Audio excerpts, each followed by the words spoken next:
Paano kung bigla mong nalaman na ang dating babae na nambasted sa'yo at nanakit ay schoolmate mo pala, at ngayon gwapo ka na? Gagamitin mo ba ang pagkakataon para gumanti sa babaeng yun? Tara't samahan niyo kung alamin kung magtatagumpay ba ang ating bida sa kanyang plano, o masasaktan lang siya ulit. Kakatapos lang mag-workout ni Masamyun at kitang-kita dito na gwapo na talaga siya ngayon.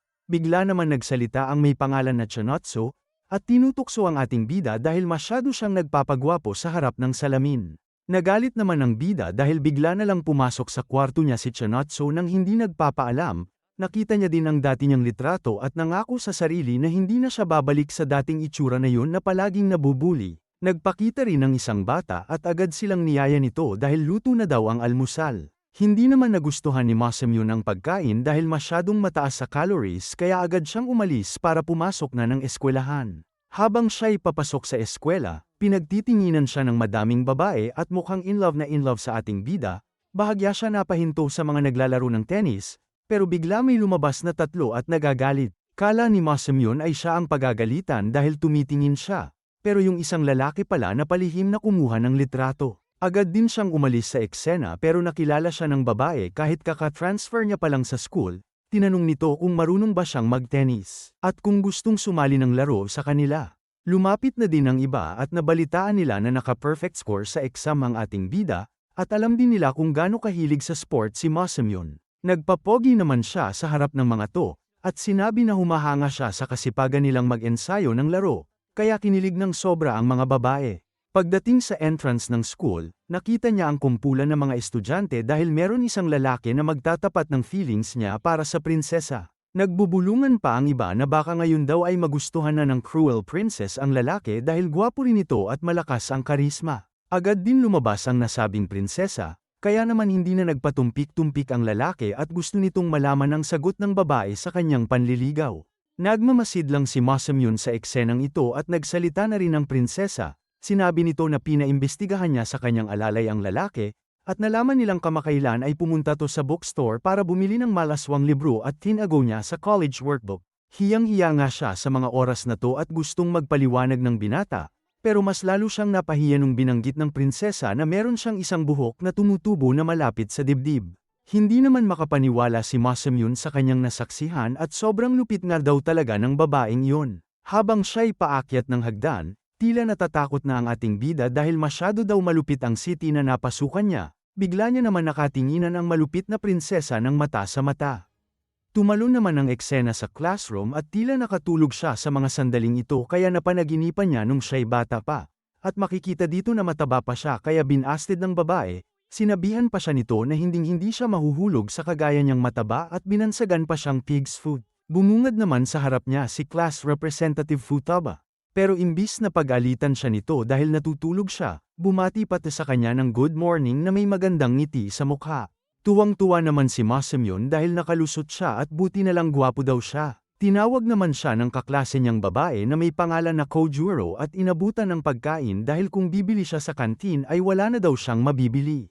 Agad din siyang pinuri ng babae dahil matataas ang grado ng ating bida at mahilig din siya sa sports, bukod doon ay gwapo pa daw siya. Bigla naman pumasok ang prinsesang si Aki Adagaki at agad siyang hinailan nito dahil meron siyang hinahanap, buti na lang ay agad din lumabas ang hinahanap niya kaya pinakawalan ang bida. Nagbigay pala ng love letter sa kanya ang binata pero pinunit lang to sa harap niya at agad na umalis. Kinwento naman ng dalawa na mataas din daw ang grade ng prinsesa pero malayo naman ang ugali nilang dalawa dahil masyado daw matapang ang babae. At isa pa, ayaw na ayaw daw nito sa mga lalaki kahit na anong pilit nila kaya naman binansagan siyang malupit na prinsesa. Nang banggitin naman nila na anak ito ng head ng Adagaki Group ay bigla na lang napatayo ang ating bida. Naabutan niya pa ito sa labas at nagkatinginan sila. Sinong mag-aakala na muli tayong magkikita Adagaki? Agad niya naman sinundan ang prinsesa at nakita niya dito na mukhang marami itong alalay na babae, akala niya ay ayaw din ito ng maraming kasama. Ayon naman kay Kojuro ang laging kasama nito ay may pangalan na Yoshino-san. Makikita rin dito na nililista niya ang lahat ng nalalaman niya sa prinsesa, kaya naman nagtanong pa siya sa kaklase niya kung ano pa ang ibang bagay na pwede niyang malaman. Sinabi naman nito na gusto lagi ng prinsesa na kumakain mag-isa at walang nakakakita. Umalis na din ang prinsesa makalipas ang sandali at sinabi ng ating bida na susubaybayan niya ang bawat galaw nito. Binalaan naman siya ni Kojuro dahil alam nito na mapapahamak ang ating bida sa gagawin niya. Deadma lang naman si Masamune at kaya agad niyang hinanap ang prinsesa. Sa laki ng school ay hindi niya to nakita pero buti na lang ay nakita niya ang alalay nito kaya agad na sumunod ang ating bida. Nagtatago lang pala to sa isang bakanteng bodega at dito siya kumakain dahil ayaw niya nga na meron nakakakita. Bigla naman bumungad sa harap ang gagamba kaya napasigaw at napatakbo paloob si Masamune. Nagalit naman ang prinsesa sa kaya nagpaliwanag siya. Pasensya ka na, nakita ko kasi ang babae na pumasok dito kaya ako sumunod. Nagtataka naman si Masamune sa mga sandaling ito dahil ang dami ng pagkain ng prinsesa na parang pangkargador. Pinapaalis na siya sa mga sandaling to pero biglang tumunog ang tiyan ng prinsesa sa gutom kaya nagalit lalo siya kanya dahil narinig niya. Pinaliwanag nito na mababa kasi ang blood sugar niya kaya madalas siyang magutom. Kailangan niyang i-maintain ang mataas na sugar kaya kailangan niyang kumain ng madami. Bago pa man umalis ang ating bida, tinanong muna ang pangalan niya at binalaan. Kung sasabihin niya daw kahit kanino ang nalaman niya ay siguradong mananagot siya. Agad naman kumalat ang balita na nagiging close na nga siya sa prinsesa at tingin nila ay mai-in-love na to ngayon. Kabaliktaran naman ang nangyari dahil para sa kanya ay nakakatakot mahalin ang mga babae. Nagkita naman sila mula sa bintana at inasar si Masamune na bumalik na siya sa doghouse. Bago pa mag-uwian, nagugutom na naman ang prinsesa kaya inutusan nito ang alalay na si Yoshino na bumili ng pagkain. Kailangan niya daw bilisan dahil parang mahihimatay na siya sa gutom. Bigla naman sumulpot ang manliligaw niya at nagagalit ito. Pinunit niya daw ang love letter na binigay niya pero kay Masamune ay nagiging close siya porket gwapo. Naglabas ng gunting ang binata at gusto niyang putulin ang buhok ng prinsesa. Hindi naman yun natuloy dahil nakamasid lang ang ating bida kaya naprotektahan niya si Adagaki.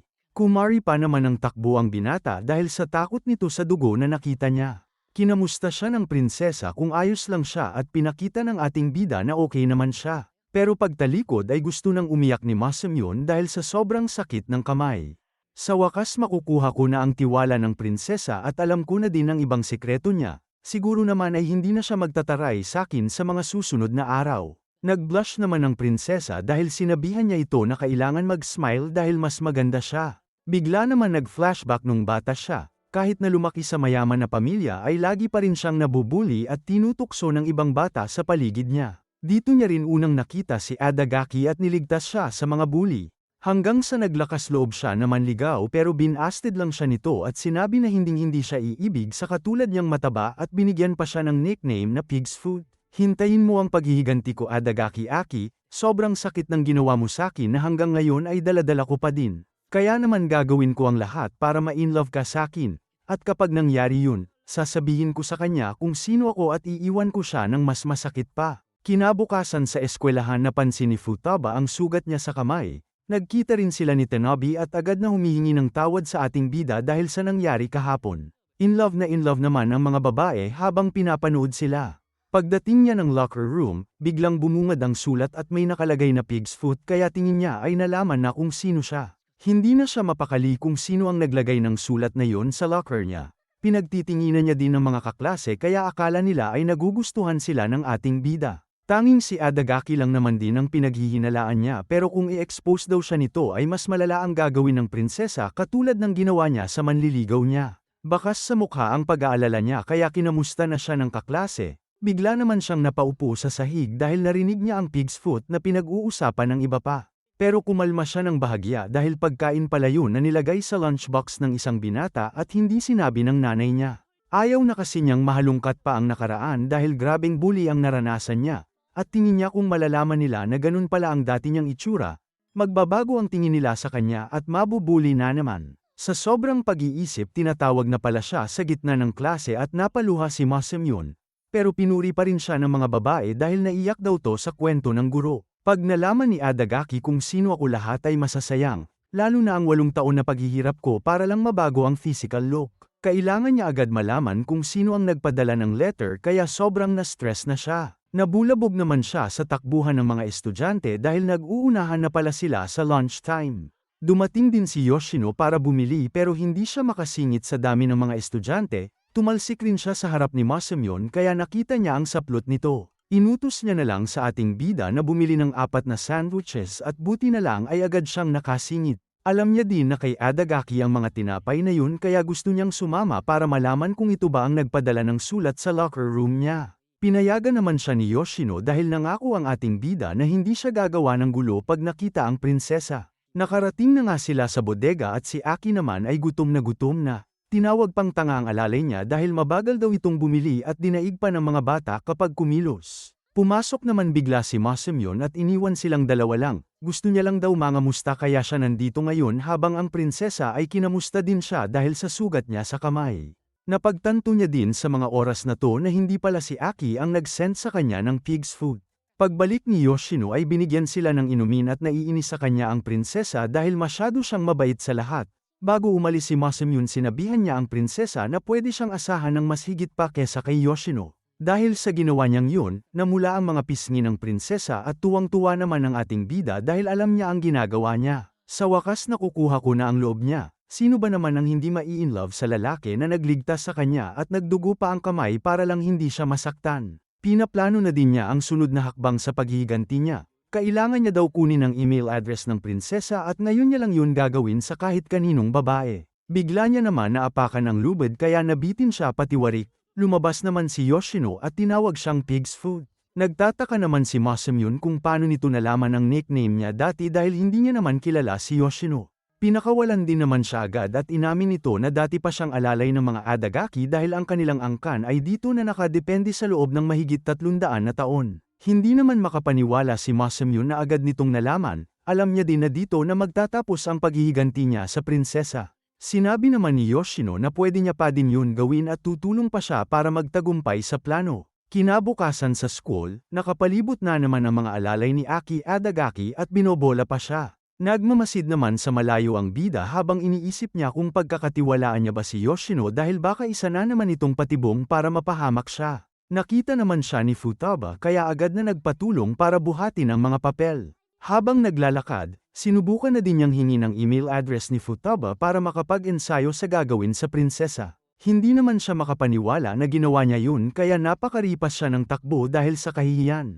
Sa room naman nag-uusap ang dalawang class representative dahil nawala ng isang miyembro ang beautification committee, kailangan nilang maghanap ng kapalit nito hanggang sa matapos ang summer. Sinabi naman ni Masamyon na siya na lang ang papalit sa umalis dahil wala pa naman siyang nasasalihan kahit isang committee. Gusto niya rin gawin yun para kay Futaba. Sakto na andan din pala ang prinsesa pero wala itong pake sa kanya. Habang naglilinis ng room hindi niya pa rin maiwasan ang mag-alala dahil kahit isa ay wala man lang siyang contact email address, at pag nakita yun ng prinsesa ay baka pagtawanan siya. Bigla naman dumating ang class representative at nagkwentuhan sila saglit, niyaya din siya nito na manood sila ng sine at walang ibang kasama. Hindi naman maiwasan na mag-isip ni Masamyon ng kung ano at mararanasan na daw niya ang unang date sa babae.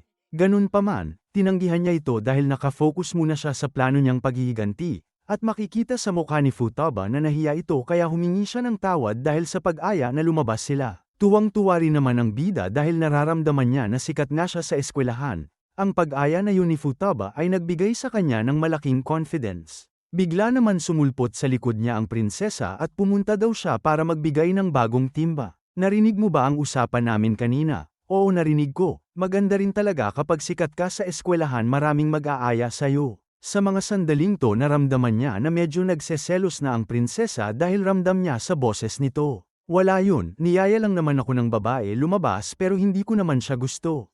Ganun ba? Sino ba ang gusto mong mag-aya sa'yo?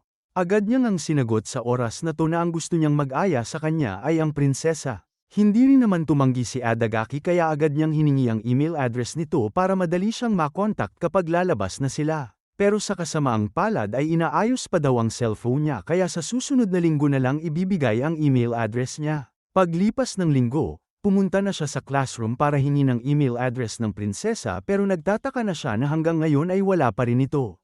Nakita niya naman ang sulat at may ginawa palang pattern ang prinsesa para malaman ang lokasyon niya ngayon, hanggang sa makarating siya sa pinakadulo pero nang makita na niya ang babae ay tatanggihan lang pala siya nito at papaasahin. Galit na galit nga si Masamyon sa mga oras na to at bigla rin dumating si Yoshino, sinabi nito na ipaubaya na lang sa kanya ang lahat at sisiguraduhin niyang magde-date sila at makukuha niya ang email address ni Adagaki.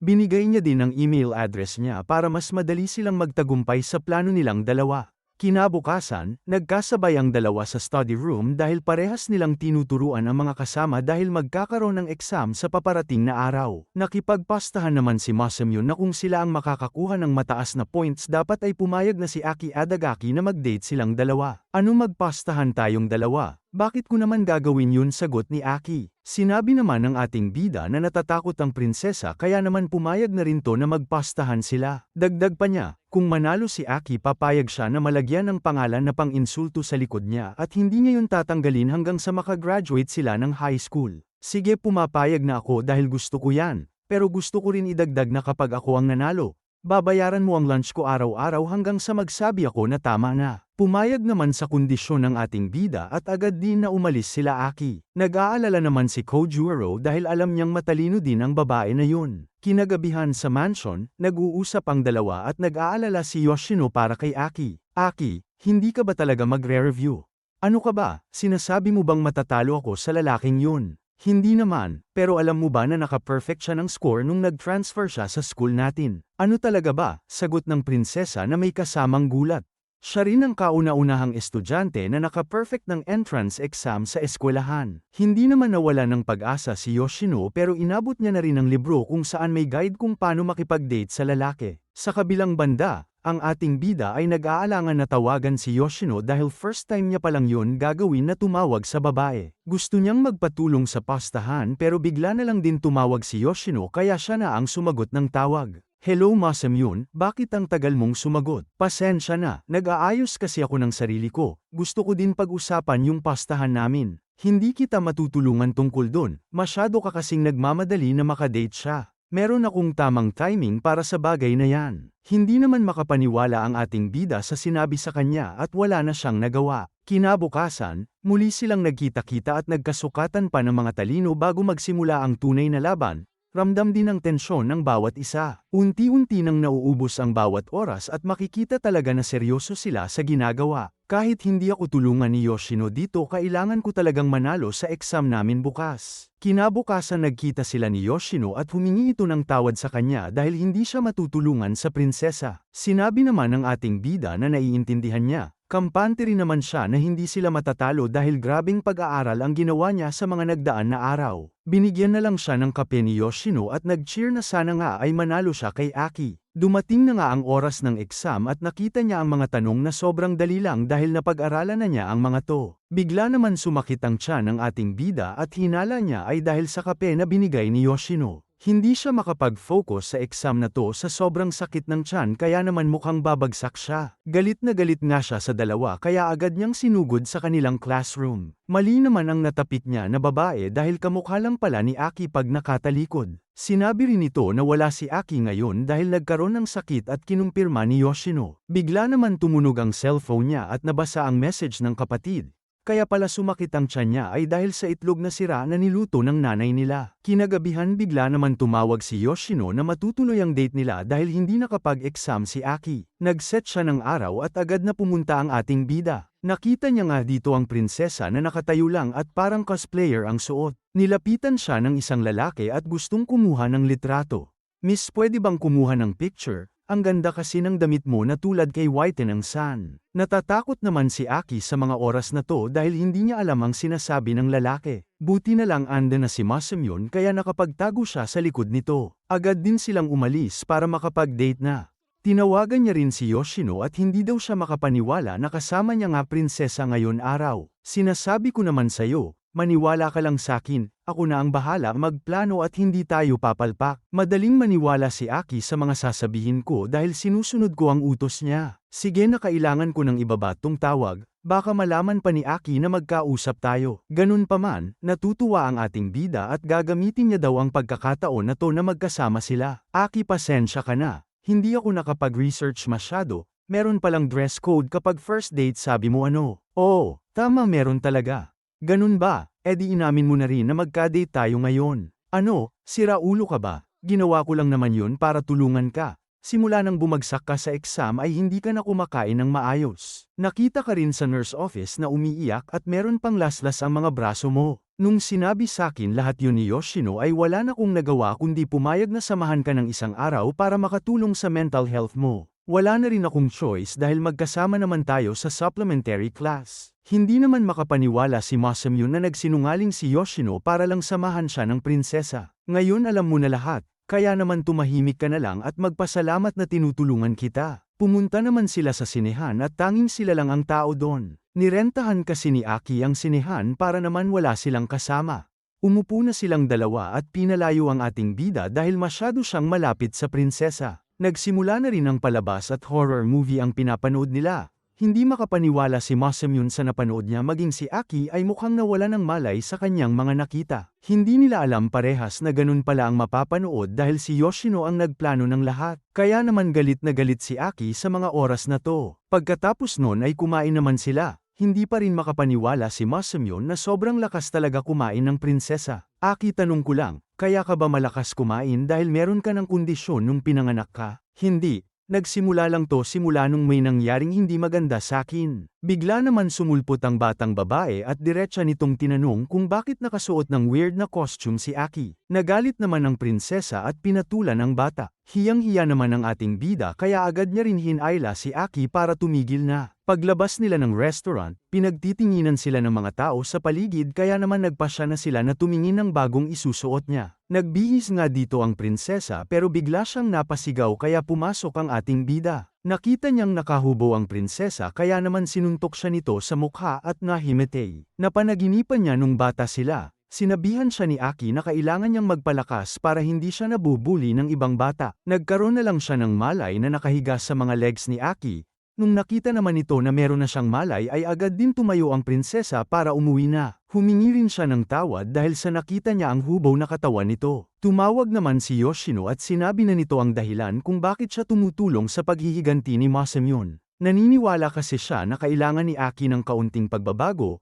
Kung magtatagumpay siya na saktan ang prinsesa at iwan, sigurado si Yoshino na babait ng kaunti ang ugali nito at isa siya sa makikinabang. Naintindihan naman agad ng ating bida ang ibig sabihin nun at lalo siyang ginanahan para gumanti kay Aki. Tinawag niya pang master si Yoshino dahil sa mga malupit na plano nito. Pagdating ng bahay, agad na nagbasa si Masamune ng manga. Dito niya rin kinukuha ang idea kung paano siya maghihiganti.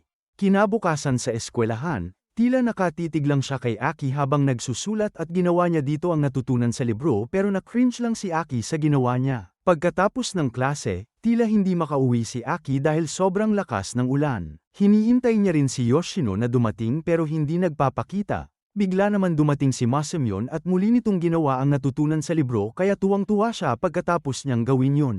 Makalipas ang sandali, muli naman silang nagkita ni Yoshino at nalaman niya dito na masyado daw siyang creepy para sa prinsesa dahil sa mga pinaggagawa niya. 24 na beses na daw nabanggit ni Aki na creepy ang ating bida kaya naman galit na naman siya. Pinayuhan naman siya ni Yoshino na wag munang pansinin si Aki dahil maganda rin kung hindi niya pipilitin. Mas okay na din minsan na paglaruan ang feelings nito. Pag muli silang nagkita ay dapat maging cold siya sa prinsesa. Pag uwi ng bahay, nakita niya din sa libro na naging cold ang bida sa babae at dun lang nito naramdaman na may gusto na din pala siya sa lalaking nanliligaw sa kanya. Maganda rin pala gawin ang bagay na to, pero natatakot ako na baka lalo niya kung hindi magustuhan pag naging cold ako sa kanya. Kinabukasan muli silang nagkita sa eskwelahan pero muntik niyang pansinin si Aki. Ibabalik din sana nito ang payong na pinahiram sa kanya pero dumiretso lang ang ating bida at hindi siya pinansin. Maging sa classroom ay gustong ibalik ang payong sa kanya pero nilampasan lang siya ulit ni Masamune. Kitang-kita ni Aki kung paano niya pansinin ang mga kaklase habang siya ay iniiwasan nito. Nagkasalubong naman sila sa labas at napapaisip ang ating bida na sobrang miss na siguro siya nito. Bigla naman tumalikod ang prinsesa kaya nataranta na siya ng sobra at mukhang hindi pumapabor sa kanya ang sitwasyon. Tinitigan lang naman siya ni Yoshino at naintindihan na ng ating bida na kailangan niyang kumalma. Pinagpatuloy niya pa rin ang pag-iwas kay Aki kahit na parang namimiss na din niya ito. Pagdating sa hallway sinalubong naman siya ng prinsesa at galit na nga ito. Tumanggi pa rin naman si Masamune kaya binato na siya ng payong.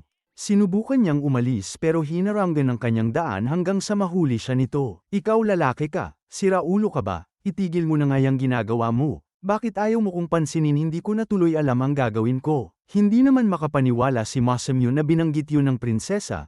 Makikita rin sa mga mukha nila na namumula silang parehas. Muntik na siyang main love kay Aki pero buti na lang ay hindi niya hinayaan at tumuloy lang sa plano. Napansin mo pala na hindi kita pinapansin, hinihintay ko lang talaga na sabihin mo yan. Ano, sinasadya mo pala na hindi ako pansinin, pangit ng ugali mo. Kahit na sinabihan siya ng ganun ng prinsesa, nagtataka siya kung bakit hindi nagagalit ito at mahinahon pa ang boses. Tinanong ni Aki kung ano ba ang gusto niya sa kanya at sinagot ng bida na nagugustuhan niya ang lahat. Madali rin siyang nagpaalam dahil meron pa daw siyang importanteng lakad.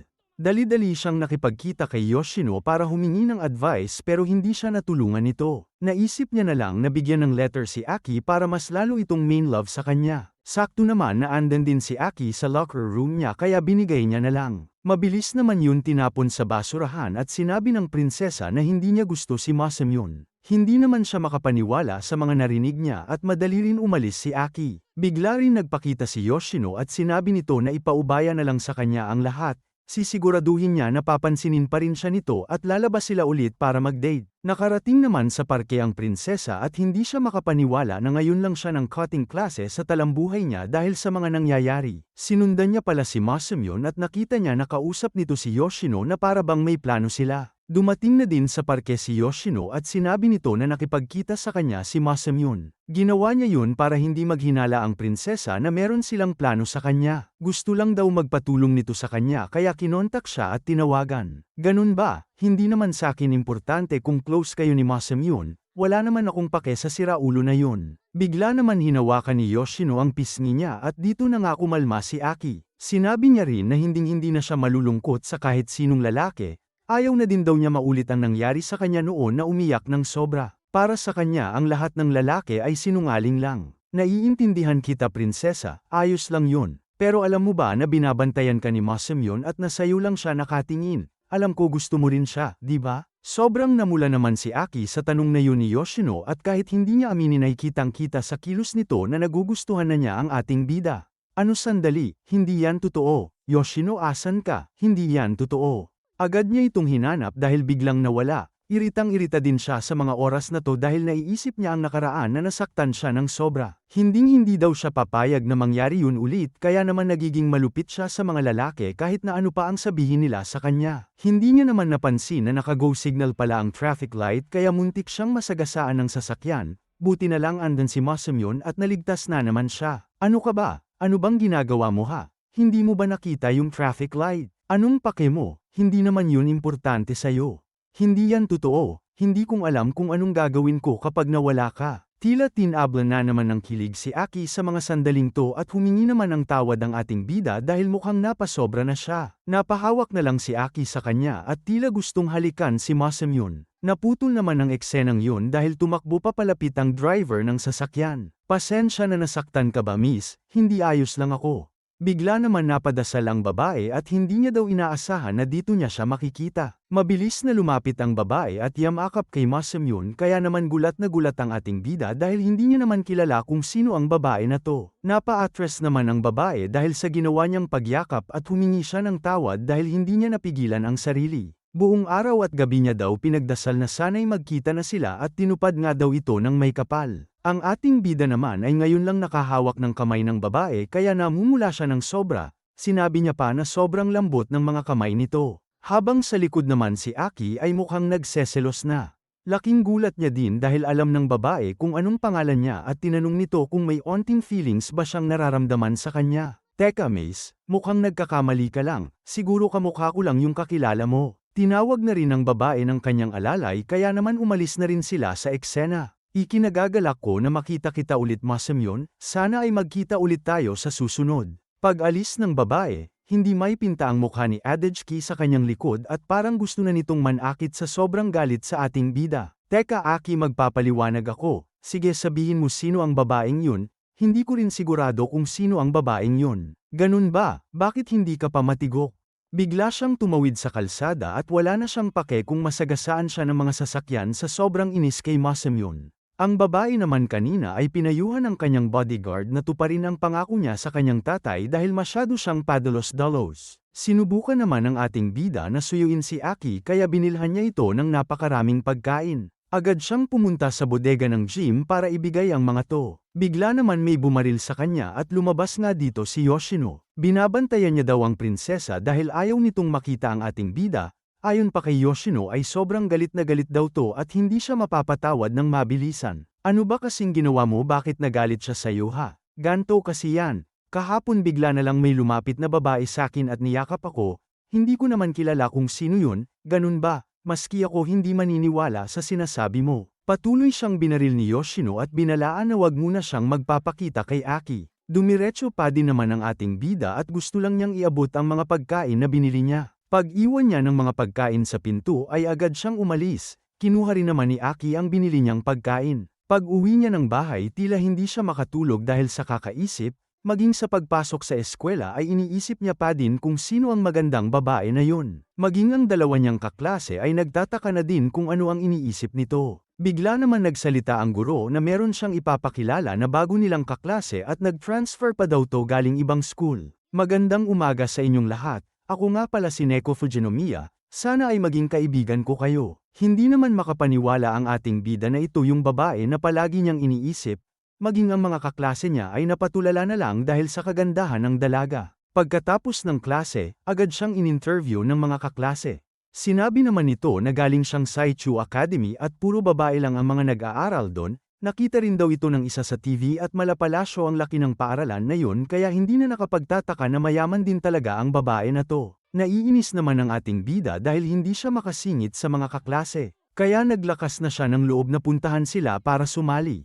Tila napasigaw naman ang mga nag-uusap na babae at sinabi pa sa kanya na kaya lang daw lumipat si Fujinomiya dito ay dahil sa kanya. Hindi naman makapaniwala si Masamune sa kanyang narinig at nahiya na din naman ang dalaga. 3 years ago nung una pala silang magkita, sa kalagitnaan ng malamig na panahon bago ang Pasko, nang hihingi si Neko Fujinomiya ng donasyon sa mga dumadaan pero wala po mapansin sa kanya. Hanggang sa dumaan ang ating bida, binigay niya ang kanyang jacket at nag-donate na din siya sa dalaga kung saan man niya gagamitin yun. Simula daw nung araw na yun ay hindi na niya makalimutan si Masamune, kaya nagsumikap siya na kilalanin kung sino siya na parang anghel sa kanyang mga mata.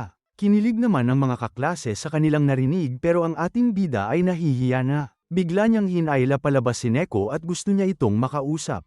Bigla naman nagdugo ang bunganga nito kaya natarante si Masamune. Pagtayo ng dalaga, ketchup lang pala yun na pinahid sa kanyang bunganga kaya sinabihan siya ng bida na medyo sinungaling pala ito. Bakit kailangan mo magsinungaling ng ganyan? Hindi naman kita kilala pa masyado, ano ba ang gusto mo? Ano kasi, nakakahiya sabihin ang totoo, gusto ko sana maging sekreto lang sa atin ang totoo. Teka sandali, hindi ko maintindihan ang sinasabi mo. Hindi na importante sakin kung hindi mo maalala ang nakaraan, hindi pa rin magbabago ang katotohanan na sobrang gusto kita Masamune, mamasamain mo ba ang bagay na yon? Hala ang cute niya, hindi ko na mapigilan parang gusto ko na din siya. Pero hindi yun pwede dahil kailangan ko pang gantihan ang malupit na prinsesa na yun. Naiintindihan ko na gusto mo ko. Pero pasensya ka na meron na kasi ako ibang gusto. Nabigla naman si Masamune na nasabi niya yun dahil gusto niya din sana ang babae pero kailangan niyang pigilan para makaganti kay Aki. Naiiyak naman na ang dalaga sa kanyang narinig at tinanong kung maganda daw ba ang nagugustuhan niya. Nakiusap na lang siya kung pwede ay sabihin niya kung sino ang babae na yun para malaman niya. Sa kabilang banda ng classroom 2A, andun ang hinahanap nilang si Aki at nagpapabili na naman ng merienda niyang sandwiches. Nakatingin lang sila sa labas at pinapakilala ni Masamune na eto ang gusto niyang babae. Kampante rin ang ating bida na sisuko na si Neko dahil nakita niyang maganda ang babaeng nagugustuhan niya. Nagsalita naman to na hindi magiging problema si Aki at agad siyang lumapit. Pasensya ka na sa nangyari nung isang araw, alam mo nagseselos ako sa'yo dahil ikaw ang gusto ni Masamune. Pipigilan na sana to ng ating bida pero biglang binuksan ang bintana at meron malakas na hangin kaya naman natigilan sila. Nakita rin nila na walang suot pang ibaba ang dalaga kaya nagulat sila dito. Hala pasensya ka na kung nakita mo, komportable kasi ako kapag walang suot at mas maganda sa kalusugan ko. Kailangan ko lang ayusin ang tayo ng mga legs ko para hindi masyadong halata. Nakakairita kayong dalawa, umalis na nga kayo dito, kung ayaw niyo ako ang aalis. Agad ngang umalis ang prinsesa at hindi niya pinansin si Masamune kahit gusto nitong makipag-usap. Teka sandali, wag mo naman akong iwasan. Nagkamali lang siya na ako yung kakilala niya pero hindi naman talaga ako yun. Mas paniniwalaan mo ba siya kesa sakin? Tumigil ka na, sa tingin mo ba maniniwala pa ako sa'yo ha? Hinawakan siya ng ating bida at nakikiusap na paniwalaan siya kaya naman pumalag si Aki dahil ayaw nitong magpahawak. Hindi niya alam meron ng professor sa likod kaya nasapok niya ito sa mukha. Agad silang pinarusahan ng guro na maglinis ng swimming pool dahil sa nagawa ni Aki, kailangan nilang gawin agad yun pagkatapos ng klase. Wala naman silang choice pareho kundi sumunod sa guro, nagpasya silang linisan ito ng mabilisan dahil ayaw ni Aki na kausap ang ating bida. Binalaan niya din si Masamyon na huwag siyang lalapitan at maglinis lang siya kung saan niya gusto. Galit na nga siya dito dahil hindi na niya alam ang gagawin. Kinuha niya na lang ang gripo at binasa niya si Aki, sinabi niya na isa lang yun aksidente. Kinuha naman ni Aki ang isang balde at nagpapatulong siya dahil mabigat daw. Naisip naman ng ating bida na gag-antay lang to sa kanya. Sa kalagitnaan ng pagbubuhat bigla siyang natapilok at nahulog sa swimming pool. Hindi pala siya marunong lumangoy kaya naman kailangan tumalo ni Masamyon at sagipin siya. Kala ko ba ayaw mong mabasa ang damit mo ah? Hindi ko rin napigilan syempre mukhang nalulunod ka. Hindi naman naniniwala ang prinsesa na hindi niya napigilan. Pero sinabi ni Masamyon na hindi rin naman maniniwala ang prinsesa kung sabihin niyang gusto siyang iligtas dahil gusto na niya ito. Pasensya ka na kung gusto kitang iligtas, gusto na din kasi talaga kita. Ganun ba, patunayan mo nga sakin. Paano ko naman gagawin yon? Gusto ko halikan mo ko Masamyon. Sa kabilang banda, tila hinihintay naman ni Yoshino si Aki at nandito rin si Fujinomiya. Tinanong niya kung nakita ba si Masamyon pero sinagot ni Yoshino na hindi niya daw alam kung nasan. Tila hindi naman makagalaw ang ating bida sa oras na to kaya nagalit na sa kanya si Aki dahil ayaw naman daw niyang patunayan na may gusto siya sa kanya. Sinabi naman ni Masamyon sa sarili na hindi niya yun pwedeng gawin dahil yun ang plano niya sa huli. Kapag nanghingi na ng halik si Aki sa kanya at 9 love na ta ay bigla niyang iiwan sa ere. Aalis na sana si Aki sa sobrang tagal niyang gawin kaya naman hinayla na to na ating bida at umamba na siyang halikan. Para magawa ang bagay na yun, inisip niya na isang ham si Aki at kakagat lang siya. Nung palapit na ang ating bida ay tila nagulat naman ang prinsesa sa gagawin niya kaya nabigyan siya ng matinding uppercut. Pagtapos nun ay biglang dumating sila class representative Futaba at sakto lang na hindi sila naghalikan dahil makikita sila. Masamyon anong ginagawa nyo dito? Pinaglinis kasi kami ng pool ng guro natin bilang parusa, sakto din na malamig ang pool kaya naman hindi na namin napigilan na maligo dito. Ganun ba, dapat hindi ka naligo na meron kang suot na damit? Agad din naman silang umalis dahil meron pa silang swimming class. Maging si Aki din ay umalis na at tinatanggap na niya na gusto nga talaga siya ni Masamyon. Ganun pa man wala pa rin daw siyang pake at gusto niyang pahirapan ito. Napaupo naman sa isang tabi ang ating bida at iniisip niya pa din ang nangyari na bakit hindi niya napigilan ang sarili na halikan ng prinsesa. Bigla naman sumulpot ang dalaga dahil kanina pa siya hinahanap nito. Nagkwentuhan sila sa sandaling to habang umiinom ng tea. Tinanong na din ni Masamyon kung anong nagustuhan sa kanya ng dalaga. Gusto niyang subukan kung ano ang sasabihin nito dahil alam niya sa sarili na hindi naman talaga siya kilala nito kaya hindi alam ang isasagot kung anong karakter na meron siya. Masamyon, nagustuhan kita dahil hindi ka mayabang, sobrang humble mo din kahit nagwapo ka pero hindi mo yun pinagmamalaki. Nagulat naman siya sa sagot ng dalaga dahil tama ang sinabi nito. Agad din umalis si Neko pagkatapos nun at nagpahabol na kailangan niya daw maging confident. Gwapo naman daw talaga siya at madaling magustuhan ng mga babae. Habang papaalis tila nagmamasid naman si Yoshino at alam niyang magiging problema si Fujinomiya sa mga plano nila. Kailangan niya daw putulin ang ugat bago pa maging bunga. Sinundan niya ito at inaalam kung ano ang mga ginagawa niya. Pagdating nila ng eskinita bigla naman sumulpot ang bodyguard nito at tinatanong kung anong kailangan niya sa amo niya. Nagpakita na rin si Neko at pinigilan ang bodyguard dahil kakilala niya daw ito. Humingi naman ng tawad si Yoshino at alam naman ng dalaga na ginagawa lang nito ang trabaho niya para kay Aki Adagaki. Bakit ba sobrang concern mo kay Masamyon ha? Niligtas niya kasi ako dati sagot ng dalaga. Pero ang nasa isip ni Yoshino ay nagsisinungaling to dahil hindi naman yun ang kwento sa kanya ni Masamyon. Ang ating bida naman ay nakauwi na galing sa mahabang araw, bigla na lang din niyang nakita dito ang dalawa na nagluluto na sa loob ng kanilang bahay. Hala, anong ginagawa niyo ditong dalawa? Agad niya din hinayla si Yoshino para mag-usap sila. Kaya pala sila nandito ngayon ay dahil sa kapatid ng ating bida. Bigla silang hinayla papasok ng bahay at inaya na magluto dahil akala niya ay hinahanap ang kuya niya dahil alam niyang sikat ito. Ganun pa man, sinabi ni Masamyon na kailangan na nilang umalis bago pa malaman ng dalaga ang kanyang sikreto. Bigla naman tong sumulpot kaya hinatak niya palabas. Kinagabihan pagtapos nilang kumain, nagkaroon sila ng kaunting kasiyahan at meron silang fireworks dito. Sinabi naman ni Yoshino na hindi siya fan ng fireworks at meron siyang trauma dito. Dati kasi siyang pinag-eksperimente ng prinsesa at nilagay siya sa fireworks kasama ng paglipad. Tila namuti ang paningin niya at hindi na siya makarinig ng mga oras na yon. Hala tama na Yoshino, wag mo nang ikwento yan, sobrang siraulo nga talaga ng akin na yon. Tumalo naman sa eksena kung saan magkatabi na sila ni Fujinomiya, kung hindi lang daw sinungaling ang babae na to siguradong magkakaroon sila ng magandang relasyon. Natapos na din ang oras ng kanilang kasiyahan kaya naman uuwi na ang dalaga, bago magpaalam muli silang nag-usap at inaaya ang ating bida na pumunta ng bahay nila. Umalis na rin naman siya pagtapos habang si Yoshino ay sinamahan ng ating bida para makasakay ng taxi. Pinayuhan din siya nito na huwag siyang mai-inlove sa mga babae na yun para magtagumpay sa plano. Habang pauwi naman si Fujinomiya, nakuha na pala nito ang litrato na iniingatan itago ng ating bida.